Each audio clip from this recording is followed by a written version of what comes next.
Hello Feldcamp, this is Phil Storage with Learn to Agile. We are back again for another tutorial. So let's begin with the quick start guide to Slack. Let's start with the sidebar. The sidebar is where you can navigate to other channels you select, where you can choose to follow and view your private messages. When you place a cursor over a channel and it appears bold, that means you have new and unread messages. If you want to write to someone, click the Write button at the top right of the navigation panel. When clicking on a channel, you can view the amount of people that are in the channel. You'll be able to see whether the team has sent messages in the channel or attached a document for you to see.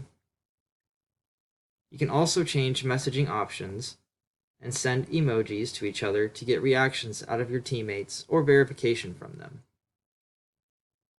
Among other messaging options, you can attach files, share files, tag a teammate in a message, or edit and delete messages that you've previously written, as opposed to what Feldcamp is currently doing, like emailing and text messaging.